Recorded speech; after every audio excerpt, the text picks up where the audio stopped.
Almost 9:20 আমরা ফালুট থেকে বেরিয়ে গেলাম গোর্খের জন্য।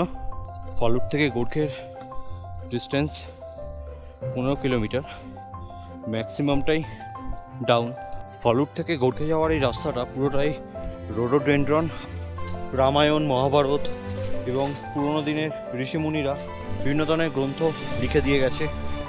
আর 3.5 কিলোমিটার রাস্তা বাকি আছে। আমাদের গোর্খের হোমস্টেতে পৌঁছালাম। অলমোস্ট 9:20 আমরা ফালুট থেকে বেরিয়ে গেলাম গোর্খের জন্য। ওই দূরে একটা ভিলেজ দেখা যাচ্ছে, ওই ভিলেজের নিচে হচ্ছে গোর্খে। সুতরাং আমরা গোর্খের জন্য ডাউনেই যাব, আশা করি কষ্ট হবে না আর সেভাবে। জিটিএতে সোলার প্যানেলগুলোতে কাজ চলছে, বিকজ সবই সোলারে চলে। ইলেকট্রিকের প্রচুর প্রবলেম এখানে।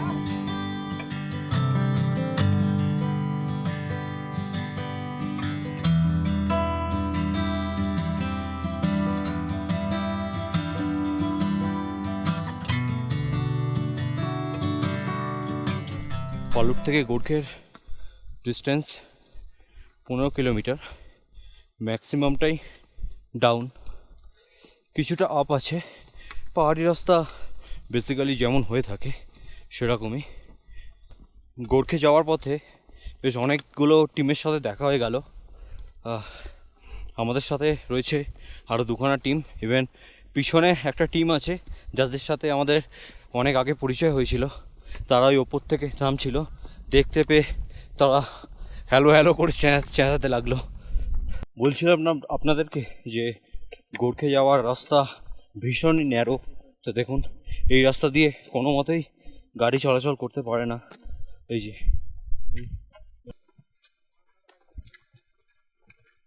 ফালুট থেকে কিছুটা নিচে আসার পর একটা এসওএসের ব্যারাক ছিল, সেখানে পার পার্সনের আধার কার্ড বা ভোটার আই কার্ড যে কোনো একটা আইডি প্রুফ দিয়ে এন্ট্রি করাতে হলো। করানোর পর একটু এগিয়ে আসার পর আমরা একটা ভিউ পয়েন্ট পেলাম।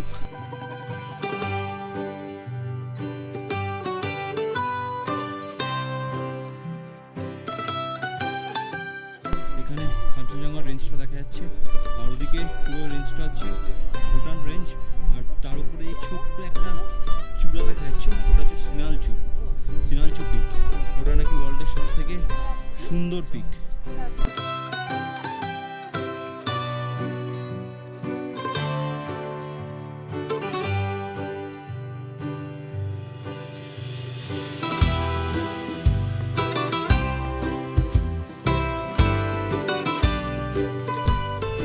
এটা পুরোটাই রোডোডেন্ড্রনের একটা ফরেস্ট বলতে পারেন, ছোটোখাটো। এখানে ইয়েলো, রেড আর ভায়োলেট কালারের রোডোডেন্ড্রন দেখা যায়। আপনারা যদি মার্চে আসেন তাহলে এই জায়গাটা পুরোটাই রোডোডেন্ড্রনে ভর্তি দেখতে পাবেন। इसको सिल्वर पाइन क्यों बोलता है? इसको हाँ, क्यों बोलता है? मैंने इतना दिन से सिल्वर पाइन क्योंकि माउंटेन एरिया में इसका जो पौधा होता है ये धूप में ऐसा चमकता है कि स्नो जैसा दिखता है। ये भी ठीक है। हाँ। आपका भी पूरा जो आपका बात है वो राइट है, ठीक है। हाँ। इसको क्यों ये मतलब इसको सिल्वर पाइन क्यों बोलता है, ठीक है। हाँ।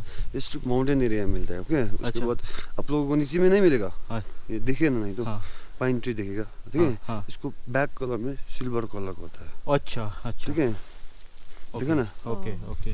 इसीलिए इसको सिल्वर पाइन बोलते। मतलब इसका मैंने बोला ना, जब आप लोगों को ट्री पहचानना है तो हाँ। Leaf first. अच्छा बहुत सारा आपको एक ही दिखेगा, हाँ। वो देखिए, देखते चलिए तो बहुत मतलब ट्रीज का लीफ अलग अलग होता है। वो अच्छा, सिल्वर पाइन अलग है, ठीक है। हाँ, हाँ। उसके बाद पाइन ट्री अलग होता है। अच्छा। और उसके बाद पाइन आपको पाइनिस ट्री, हाँ हाँ, पाइनिस ट्री भी होता है। तो मतलब पाइन ट्री का वेराइटीज है, ठीक है। अच्छा इसको मतलब आपका नेपाली में गोप्रे सल्ला नहीं तो ठिंगरे बोलता है।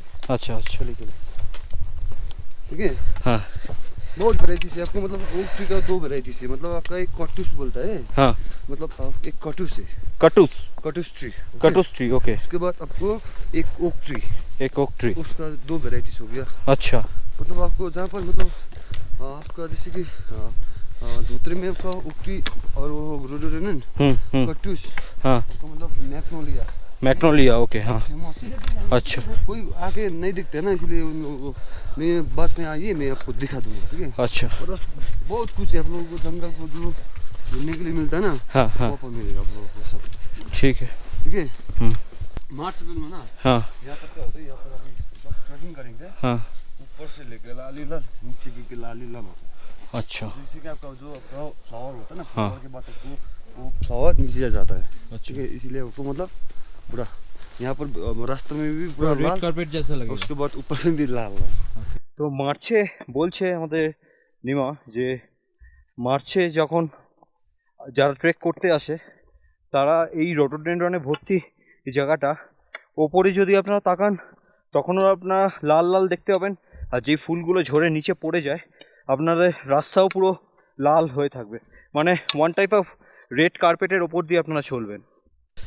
রাস্তাটা দেখছেন গোর্খে যাওয়ার, পুরো একদম জঙ্গলের মধ্যেখান থেকে পুরো সরু একদম, পা ভীষণ সাবধানে ফেলতে হবে যাতে কোনো রকম চোট আপনারা যাতে না পান সেদিকেও দেখে সেভাবে চলতে হবে।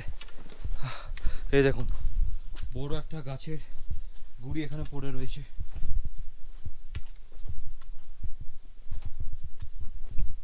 আমাদের ধর্মরাজ চেঞ্জ হয়ে গেছে, কিছুক্ষণ আগে অন্য ধর্মরাজ ছিল, এখন অন্য ধর্মরাজ।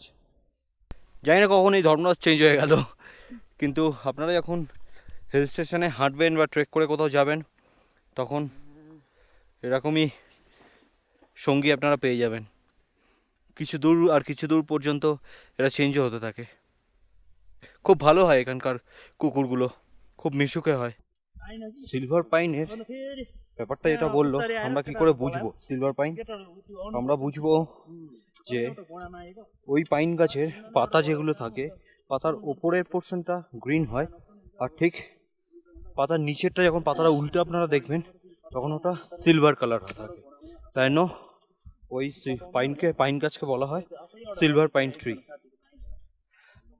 আর আপনারা যখন রোডোডেনড্রন আর ড্যাফোডিল এই দুটো গাছ যখন পাশাপাশি থাকবে তার পাতা দেখবেন অনেকটাই সেম, বাট আপনারা যখন পাতাটা ধরবেন তখন দেখবেন যে ফিল করবেন এটাই যে একটুখানি হার্ড হয় পাতাগুলো রোডোডেনড্রনের, আর ড্যাফোডিল যেটা আছে সেটার পাতাগুলো পাতলা হয়।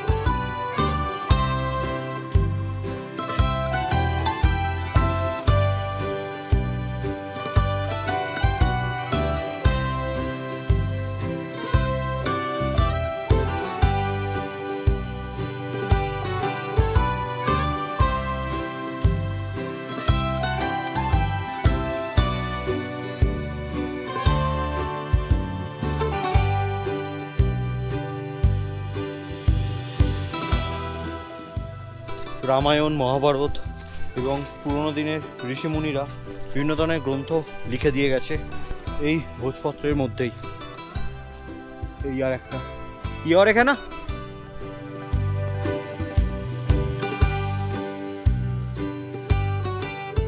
2 ঘন্টা 20 মিনিট মতো হয়ে গেছে। আমরা এই মুহূর্তে আলুবাড়িতে এসেছি। তো আলুবাড়ির একবার দেখে নিন, আলুবাড়ির যেই ক্যাম্পটা আছে এই হলো আলুবাড়ি। এখানে অন্যান্য ট্রেকার্স যারা আছে তারাও রেস্ট করছে, প্রোটিন এনার্জি বার খাচ্ছি, তারপর একটু বসবো, বসে নিয়ে আমরা আবার এগিয়ে যাব গোর্খের দিকে। আলুবাড়ি থেকে 10-15 মিনিটের রেস্টের পর আমরা আবার গোর্খের উদ্দেশ্যে যাত্রা স্টার্ট করলাম। যাত্রাপথে আমি একটা জিনিস আপনাদেরকে দেখিয়ে দিতে চাইছি, সেটা হচ্ছে এই যে এই সমস্ত জিনিসগুলো প্রতি কটা রেস্ট পয়েন্টে আপনারা পেয়ে যাবেন। তো আপনাদের অনেকে ট্রেকে আসে, অনেকে না ট্রেকে আসে সবাই ক্যাডবেরি বিভিন্ন এনার্জি বার ক্যারি করে, তো ওই যে র্যাপারগুলো থাকে ওগুলো অবশ্যই ওখানে ফেলে দেবেন। ওরা কি করে দিনের শেষে ওই জিনিসটাকে টোটালটাকে জ্বালিয়ে দেয়। ইভেন তারপরে যখন জ্বালানোর পর রাগগুলো যখন পুরো ভরে যায় তখন সেগুলো আবার এরা নিয়ে নিচে চলে যায়, ওদের কোনো কাজে লাগায়। তো রাস্তার মধ্যে কেউ একদম কোনো প্লাস্টিক জাতীয় জিনিস ফেলবেন না। আমরা যেমন এনার্জি বার খেলাম, র্যাপারটা পকেটের মধ্যে ঢুকিয়ে নিলাম, বিকজ আমাদের ওই ডাম্প পয়েন্ট যেটা ছিল ওখান থেকে অনেকটা দূরে ছিল আর উঠে আসতে ইচ্ছা করছিল না, তাই জন্য পকেটে ঢুকিয়ে নিলাম।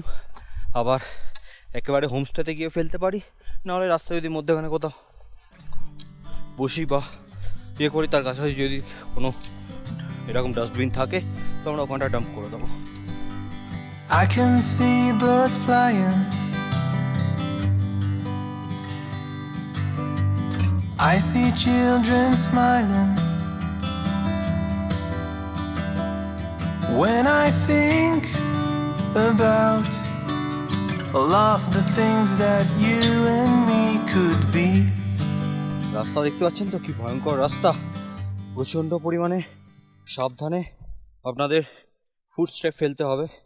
আমার অবশ্য ব্লগ করতে গিয়ে 2-4 বার পা স্লিপ করে গেছিলো, একবার পড়েই গেছিলাম আমি। এই রাস্তাতে হেঁটে মজা, বাট আমার ব্যাগটা যদি হালকা থাকতো তাহলে আরও বেশি মজা আসতো। আমাদের গাইড রাস্তায় যত প্লাস্টিক পাচ্ছে তুলতে তুলতে যাচ্ছে, গিয়ে এক জায়গায় ওরা ডাম্প করে দেবে। শুধু এদের শুধু গাইড বললে চলে না, এরা নেচারের ওপরও অনেকটা খেয়াল রাখে, যাতে নেচারকে কীভাবে ঠিক করে রাখা যায়। আমরা এখন যেই ফরেস্টটার মধ্যে দিয়ে যাচ্ছি এটা হচ্ছে মলিঙ্গ ফরেস্ট। দেখতে পাচ্ছেন এগুলো কখনো ব্যাম্বো বলে ভুল করবেন না, বা এগুলো বাঁশ গাছ নয়, এগুলো এই কঞ্চির মতো হয়, এরকম সরু সরু লম্বা I লম্বা want মোটা to হয়। be with you both day and night, to sit on the grass beneath the moonlight. I know that life won't last forever, but at least we can grow old together.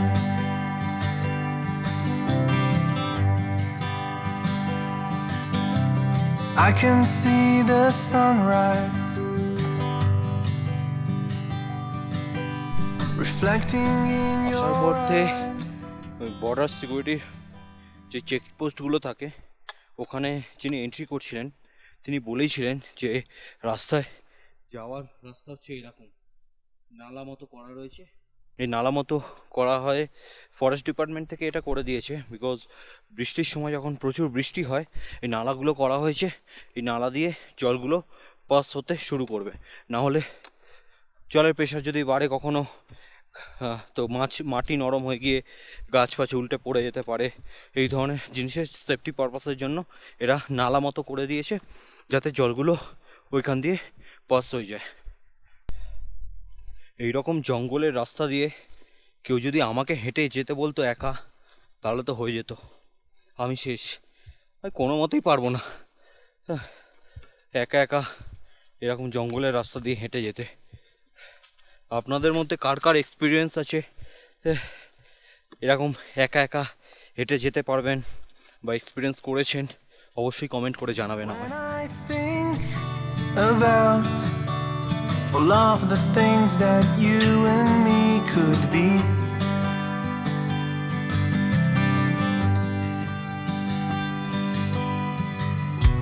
I want to be with you both day and night. এই রাস্তায় কোনো রকম milestone পাবেন না আপনারা, তো পুরোটাই আপনাদের এইভাবেই চলতে হবে। অ্যাপ্রক্স 10 থেকে 11 কিলোমিটার রাস্তা আমরা ক্রস করে ফেলেছি, আর হয়তো 3 থেকে 4 কিলোমিটার বাকি আছে, যার মধ্যে লাস্ট 1 কিলোমিটার একটু টাফ, যেটা আমাদের গাইড বলছে। তো হয়তো আর 3 কিলোমিটার, ওদিকে 1 কিলোমিটার, আমি যদি 4 কিলোমিটার রাস্তাই ধরি তাহলে হয়তো আশা করছি আর 1.5 থেকে 2 ঘন্টার মধ্যে আমরা পৌঁছে যাব গোর্খে।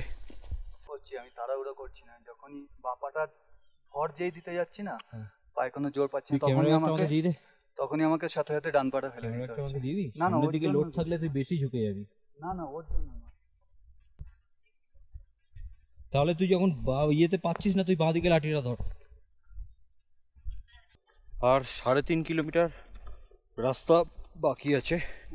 তো এই চলার পথে এতটাই নিচে নেমে এসেছি যে আস্তে আস্তে এবার নিচ থেকে যে বয়ে যাচ্ছে গোর্খে রিভার, সেই গোর্খে রিভারের সাউন্ড কানে আসছে। তা এর থেকে বোঝা যাচ্ছে যে আমরা গোর্খে ভিলেজে প্রবেশ করতে চলেছি।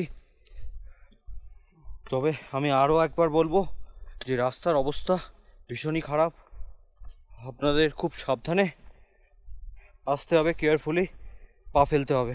অলরেডি আমার 2বার পা মুচকে গেছে, হালকা হালকা অ্যাঙ্কেলে ব্যথা করছে আমার। এবার একটু একটু করে আমরা শর্টকাট নিচ্ছি, কারণ ঘুরে গেলে আবার অনেকটা ধকল হবে। তো আস্তে আস্তে শর্টকাটগুলো নিতে হবে যাতে একটু তাড়াতাড়ি পৌঁছাতে পারবো। কথা জড়িয়ে যাচ্ছে আমার।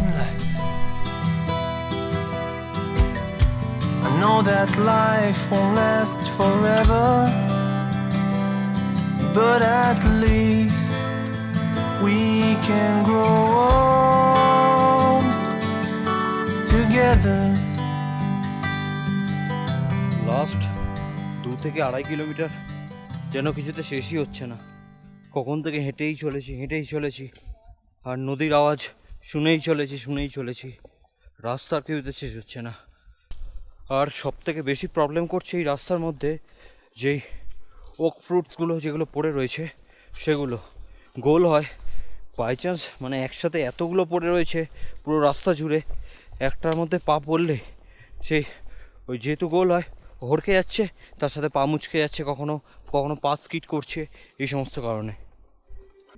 আর লাস্ট 1 কিলোমিটার যেই রাস্তাটার কথা আমি বলেছিলাম এর আগে, লাস্ট 1 কিলোমিটার প্রচণ্ড টাফ, সেটা হচ্ছে এটা। এই যে এই রাস্তাটা এইভাবে পুরো ডাউনে নামছে। चलते रहो बोले गाएगा चलते रहो।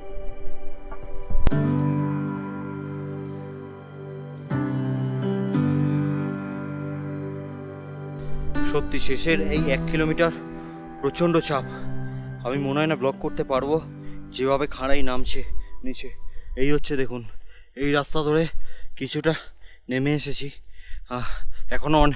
এখনও অনেকটা রাস্তা বাকি আছে। এই যে এইভাবে নামছে রাস্তাটা, সবে 1 কিলোমিটারের মধ্যে হয়তো 50 মিটার এসেছি আমরা।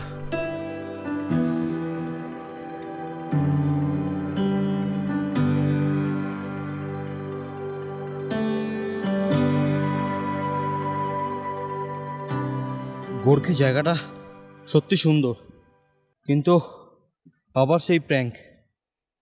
লেখা থাকে 15 কিলোমিটার, কিন্তু প্রায় 18 থেকে 20 কিলোমিটার পথ পেরিয়ে তবে গোর্খে, আর নামতে পুরো অবস্থা খারাপ হয়ে যাবে। বিশেষ করে লাস্ট 2 থেকে 3 কিলোমিটার ধরে রাখুন, খুব খারাপ অবস্থা নামতে, মানে অ্যাঙ্কেল, টো, নি পুরো শেষ হয়ে যাবে সব। এখনও আমরা নেমে যাচ্ছি, এখনও। এই দেখুন, ওদিকে হচ্ছে আমাদের হোমস্টে, হ্যাঁ এখানে নামছি। অবশেষে আমরা গোর্খে নেমে গেছি। ওই দেখুন, ওদিক দিয়ে গোর্খে রিভার বয়ে যাচ্ছে, আর ওইদিকে যেই বাঁশের ব্রিজটা করা আছে, ওই ব্রিজটা আমাদেরকে ক্রস করে ওই পারে যেতে হবে, ওই পারে আমাদের হোমস্টে। আর পারছি না, পায়ের মধ্যে নেই, খুব কষ্ট হচ্ছে। दवा वो दीदी से छोटा वाला बैग ले लो ना प्लीज। ना ना दिए दे, ঠিক আছে ছোট ব্যাগটা ওকে দিয়ে দে না। জায়গাটা অপূর্ব, গোর্খে জায়গাটা দেখুন।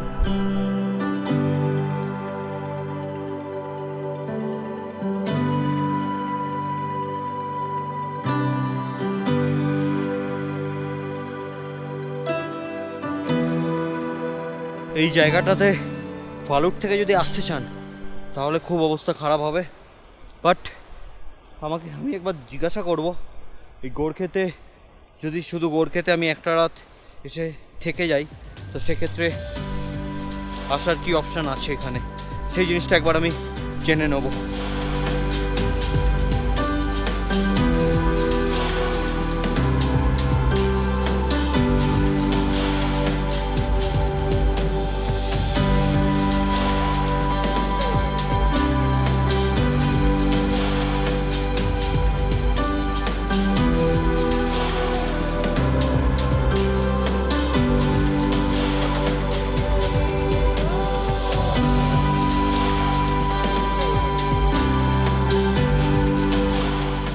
অবশেষে আমরা আমাদের গোর্খের হোমস্টেতে পৌঁছালাম।